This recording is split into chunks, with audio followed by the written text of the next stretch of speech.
Thank you so much, Dr. Solanki, for the kind introduction, and thank you to RSSDI Gujarat chapter and Diabetica. It's wonderful to see such a full audience at this time also. And just like Dr. Mona, I like talking about physiology. So we will talk about delving further deeper into what is this obesity and how can we all be better clinicians at helping our patients manage obesity. You know, Narendra Modi said just a few weeks ago, before World Obesity Day, how many of you heard him on Mann Ki Baat? Just raise your hands. Yeah, I think a lot of us, right? And he said that the nation, the clinicians now, all of us need to become obesity physicians.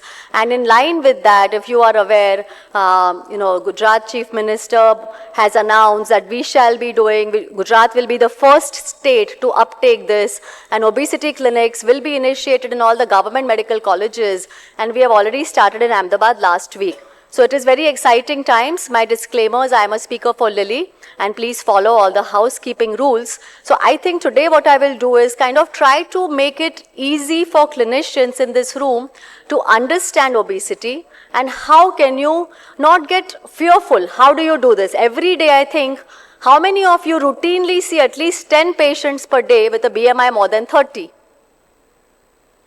So almost all of us. How many of you write a diet plan? So couple, I see 3 or 4 hands going up. How many are writing exercise prescription? Wow, more hands for exercise, so I'm impressed with that. And how many are writing GLP-1 or other weight lowering therapies, just like we have OHAs? So yes, a lot of hands. So this is exciting times we are in. We have options for our patients and we have to make sure we are doing this, and I'll tell you why. Okay, so what is this science behind obesity? Why do some people get overweight by eating more and some people can eat all they want and they don't put on any weight? We all have that one friend. My best friend is my husband, who can eat whatever he wants and he doesn't gain a single gram also. So there are neuronal and hormonal communication. So since we are an endocrinologist, I like to teach my medical students that whatever we learnt in endocrine, we need to forget, because now the biggest endocrine organ in the body is the fat cell. And there are so many hormones, more than 1,000 hormones being made from the fat cell, and we've only talked about 2 today, GLP and GIP. And we are trying to use that. So, be aware, in the pipeline, we have many molecules coming. So in response to this, is the time of the day when we are all very hungry. It is high tea. Indians, we are used to. Fortunately, they gave you some cookies and tea. And unfortunately, you decided to eat that cookie. So you didn't need to eat it, but you still ate that cookie. How many ate the cookie with the chai? Let's be honest. See, almost everybody. So वो cookie क्यों खा लिया? Because that is your hedonic eating. Your mesolimbic system is talking to you, telling you, just eat it. You are not hungry. You don't need that cookie at all. But you still ate that cookie. So very easy now to understand, there is a mesolimbic system. There is just a self-rewarding system. There is a homeostatic eating. There is a center that's telling you don't do it, but we kind of tend to ignore it. The prefrontal cortex that is supposed to overrule all our basal instincts, the animalistic instincts, but we don't follow it. So simply put, there are hormones that make you hungry. And as you can see, we just see ghrelin. Ghrelin is constantly talking to all of us. It's the craving wala hormone. When your patient says, I feel hungry, I'm a foodie, all these terms you heard, most of us are foodies in this room, that's your ghrelin hormone. Okay. Satiety hormones are much more complex to understand. You have heard about GLP-1, GIP. One of my favorite ones is pancreatic polypeptide, which is not even in this slide. Okay, so pancreatic polypeptide is 6 times more potent than any other satiety hormone, and hopefully in the future we'll have molecules around it. Then of course you have neuropeptide YY, we have leptin, insulin, amylin, so many of these which help to induce satiety. So bear with me, I'm going to discuss different aspects of obesity, right? So one was you understood why you ate that cookie, even though your body was telling you not to eat it. Now, what is happening at the level of the fat cells? So you heard that GIP acts at the level of the fat cells. There are receptors. To me, it was exciting to see that something can increase blood flow to the fat cell. I always tell my patients that blood flow to fat cell ma chej nahi. Okay, to activate those fat cells, to get the blood flowing, what do you have to do? You need to exercise to get the muscle around it moving, to get something to move, okay?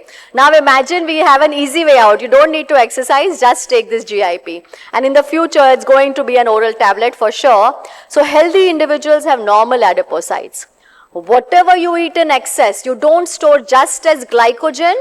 That excess glycogen When you overwhelm all these mitochondria you've been hearing about with imiglamine, you overwhelm the beta oxidation pathway. There is no more superoxide dismutase to take care of it. It gets stored as fat. And this fat is dysfunctional. It's white adipose tissue. It's inflammatory, and I'll show you all the hormones and cytokines it's going to release. Now what happens? Where does this go first? As you keep on eating and eating, adipocytes increase in size and number. And all of this goes not just into the subcutaneous fat, which by the way they say is not very bad. It starts going into your visceral fat. So as you can see over here in the pericardium, the hepatic fat, the liver fat we always talk about, mesenteric fat, retroperitoneal. So all kinds of fat accumulates, and all of this dysfunctional fat leads to inflammation and release of cytokines. We heard during COVID about interleukin 6, TNF alpha, MCP1. So just like the COVID storm that we all knew, there is an adipocyte storm going on in your body. Every time you pick up that cookie, I want you to think of this storm that you have just created. It happens each time. Lipotoxicity happens each time you eat in excess, okay? So excess adiposity, and hence we need to really think of this as a disease, and the only way we can do this, if we stop calling this obesity and weight, and we start calling it something else. So Dr. Jeffrey Mechanic and colleagues came up with the term ABCD, which is an adiposity-based chronic disease.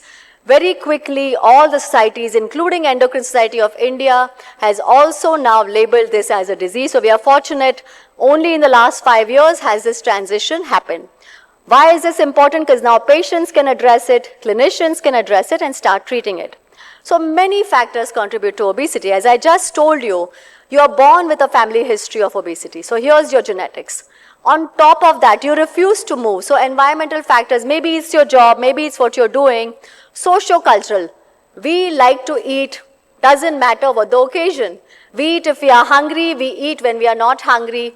We eat when there's a childbirth, we eat when somebody is dying, right? So for every occasion, Indians like to celebrate, and even if we've had dinner, we'll go out for a second meal. So socio-cultural factors, hedonic or behavioral eating, as I said, and epigenetic factors. So all I want to tell you is that we cannot change our parents or grandparents, but most certainly we can change ourselves. So this is where you need to start getting, start moving, start doing things. And as clinicians, if you understand this better, you're going to make sure that your patients are doing better. The second part of the story is once you're done with the weight loss. Why is this so challenging, or why is nobody interested in weight loss? Kya hota hai? Rikin, what happens once your patients lose weight? Once they regain weight almost immediately. And how much, what is that percentage of patients who regain weight, and why is this happening? Because again, you sort of cause maladaptive hormonal resetting. So we'll talk about that. The minute we want them to lose weight, we give them a low-calorie diet. If you give them, say someone's metabolism is 2000, say Shaival's metabolism is 2000 calories, Dr. Shaival, and I put him on a 1500 calorie diet for 3 months constantly, his body's hypothalamus will go to 1500 calories. Now someday Shaival will eat 2000 calories, right? After 3 months he'll get bored of Dr. Rucha's diet and he will start eating 2000 calories, right? It's not a lot, but he will immediately go back to that. Very quickly, even faster than the weight loss. Weight loss is hard, weight gain is very easy. So not for patients who cannot gain weight. So this is what I'm talking about. Why is this happening? Because what we have seen that following weight reduction, by 5 years in large, these are 29 long-term US studies, 80% of the weight lost was regained. Okay? So majority of your patients and most of the weight lost is regained. So how will you prevent this? And in fact, you need to have strategies of maintenance for weight loss even after using tirzepatide or any other weight lowering therapy. And therefore, lifestyle interventions, unfortunately, my friends, is important. You have to keep on motivating your patients in one way or the other. So this is what I call the perfect physiological storm for weight regain. To me, weight regain is even worse than when they lose the weight. So we always say the before, the after, and what happens in the after is what you need to monitor. So the 3 M's of obesity, Dr. Arya Sharma has put together this very important thing that we always address the metabolic and try to get them to lose weight, maybe with medications, with lifestyle changes. Why have I put mental at the front? Because we forget to work on the mental component. The most important story in weight loss is behavior change. You need to induce a behavior change and sustain it. Therefore, when they first come to see you, understanding their expectations and goal setting. Is there a self-image disorder with young girls? Is there a mood disorder, depression? Are they sleeping well? Why are they here? Are there any addictions to food, psychotic behaviors? All of this should be addressed, and maybe you have a questionnaire which allows you to do that. And then of course look at the reason that brings them in. Is it diabetes? Is it osteoarthritis, sleep apnea? And then address that. So at the end of your program, you can assess that they have lost the weight. Then you'll be more successful in helping them to maintain that weight loss. Most of the treatment guidelines and recommendations, as you can see, are moving quickly from science to applications and the changes that have happened in the last simply 2 to 3 years.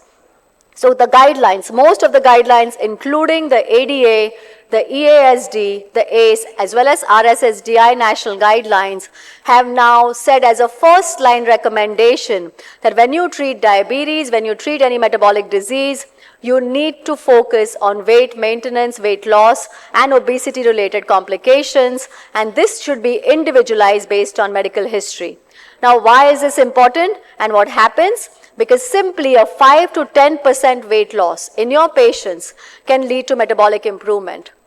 10 to 15% has been called as a disease-modifying effect and can even lead to remission in diabetes, and hence it's very important that early intervention is critical. Now, this is another society recently formed, and you can see that in 2023, the Obesity Medical Association has again said that assess for the presence of obesity not simply with BMI, but with waist circumference in the Asian population. And if you have access to doing body composition, you are welcome to do that if you thoroughly understand what it means. And of course, you must be testing your patients at the very outset for fasting blood sugar, HbA1c, presence of MASLD, which you heard all about today, as well as other factors that might be such as thyroid, creatinine, albumin levels, and vitamin supplements of vitamin D levels, and so on. So what happens, I think the audience knows about this, that if you lose 0 to 5% weight, if you lose 5 to 10% weight, and in that increasing magnitude at more than 15%, you can even modify CV disease, mortality, and heart failure with preserved ejection fraction. So these are important numbers to keep in mind. So how does this tie in with type 2 diabetes? So let's see the cross connect. I mean, I don't even think after you heard Dr. Mona as well as Dr. Sharma talk about this, we need to figure this out. What causes type 2 diabetes? So what is happening at the level of the liver? What is happening at the level of the pancreas or at the level of the skeletal muscle? You can see the three important players as originally described by Dr. DeFronzo when he spoke about this. In the Banting lecture, he spoke that there is lipotoxicity at the level of all of these three organs, and this expanding white adipose tissue causes a lipotoxic storm and a cytokine again release, which leads to type 2 diabetes by causing insulin resistance as well as a lack of insulin secretion. Now here's the new kids on the block. What is making this worse, wherein we are seeing this right at the outset, even in adolescents and in children as young as 12 years or younger of age, is the energy imbalance of ultra-processed foods. And of the new player on the block is the gut microbiome. We know that maternal obesity, maternal malnutrition, Dr. Yagnik and colleagues have clearly defined the thin, fat Indian baby, that babies who are born to mothers with dysfunction are having higher adipose tissue compared to similar babies born in UK Southampton. Now, use of extra medicines, endocrine disruptors in air pollution, lack of sleep, screen time, all of this worsens this cascade. So let's now look at Mr. X in 2020. So he was a 45-year-old male. His BMI is 38 right now. He doesn't have diabetes. Obesity runs in the family. Waist circumference is 115 centimeters. He has blood pressure and dyslipidemia. This patient doesn't do anything much, comes back to see you 5 years later, and now his BMI is 40, his HbA1c is 8.5, he's gained another 10 kilograms, 5 centimeters extra on his waist circumference. So where did we miss the boat? We missed the boat way before 2020, right? So we were too late already, but we missed the boat even over here when he came to see you. You wrote a prescription for his blood pressure and cholesterol, but you missed doing everything else, or maybe we don't have time, we are too busy. So this is where early intervention and management of obesity would have prevented him from getting type 2 diabetes. So not simply pharmacotherapy, but lifestyle intervention is considered a level 1 indication, and you need to work on weight loss or trying to reduce his complication risk for converting to type 2 diabetes. Patient, had he received treatment to reduce body weight, blood glucose, as well as risk of type 2 diabetes, the same patient would be doing much better. And this is where we need to understand the crosstalk of metabolic diseases. Addressing excess weight as early as possible will provide more clinical benefit than focusing simply on glycemic control. And here is the last slide. Circadian clock disruption, because I want to talk a word about chrononutrition, that in our practice, when we are treating these patients, we customize our plans based on chrononutrition, making sure we understand the patient's circadian habits, how he's sleeping, and tying that in with leptin, adiponectin secretion, melatonin secretion, understanding glucose homeostasis, and this results in getting more bang for your buck, meaning you don't have to make the patients go through rigorous diets, rigorous protocols, but you can achieve significant improvements in metabolic profiles and all complications and thereby prevent type 2 diabetes. So these are my key takeaway points. All I want to tell you is, as clinicians, let's not worry about we need to lose all the weight. Start off with a goal setting of 5 to 8%. Start somewhere. It could simply be replacing one meal, trying to tell them go for a walk. Come up with some simple protocols you can put up in your practice. If they fail, try to find a nutritionist who can work with you and have them do a customized, tailored program. And of course, you have all the GLP-1 agents and GLP-GIP molecules also, and consider them for treatment options. Thank you very much for your attention.